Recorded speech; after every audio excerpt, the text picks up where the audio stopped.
15 సంవత్సరాలు నేను ఉన్నా కదండి. ఈ రోజున సడన్ గా వచ్చేసి రాస్తారు నిల్లు అని చెప్పి వచ్చిన వాళ్ళు డైరెక్ట్ గా వాళ్ళిద్దరు రాలేదండి.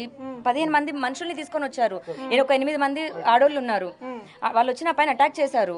అటాక్ చేసి నన్ను పై నుంచి మెయిన్ గేట్ వరకు జుట్టు పట్టుకొని లాక్కొని వెళ్లారు. అప్పుడు పోలీసులు వచ్చారు. పోలీసులు చూసారు అదంతా. ఎవ్వరు వదలేదు, అందరు లోపటే ఉన్నారు. ఎదురింటి సీసీటీవీ వాళ్ళది కూడా ఫుటేజ్ ఉంది.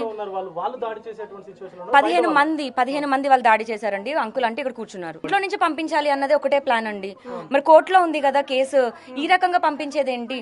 నేను రాస్తారు మీద కేసు పెట్టినప్పుడు అంకుల్ ఆంటీ అని వెళ్ళి తలుపు కొడితేనే చంపడానికి వచ్చాను అని మాట్లాడారు. ఇప్పుడు చేసా మరి దాడి, దీన్ని ఏమంటారు? 15 మంది వచ్చారండి. 15 మంది నన్ను అటాక్ చేశారు. సీసీ కెమెరా పగలగొట్టేశారు, డోర్లన్నీ పగలగొట్టేశారు. నార్మల్ అసలు లేదు. నేను వాళ్ళు ఇక్కడ కింద కూర్చున్నప్పుడు అంకుల్ ఇదంతా ఆపమనండి అన్నా కూడా ఆపలేదు. అతనికి ప్రేమ లేదేమో, నాకుంది. తను మళ్ళీ పని చేసుకుంటాడు, నార్మల్ అవ్వాలి అని చెప్పి మీడియా వేదికగానే నేను సారీ చెప్పాను, పని చేసుకోవాలని. సారీ రా చిన్నోడా, కాళ్ళు పట్టుకొని సారీ చెప్తాను అని. కేసు వెనక్కి తీసుకుంటానని చెప్పాను. లోక్ అదాలత్లో వేశాము.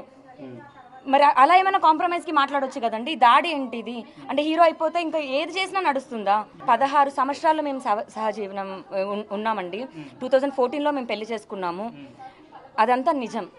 ఈ రోజున సొంత ఇల్లు వచ్చింది కదా, 1.5 ఎంతో పెట్టుకున్న ఇల్లు, 1.5 పెట్టుకున్న ఇల్లు 12 కోట్లు అయిందని ఒకే ఒక్క కారణంతో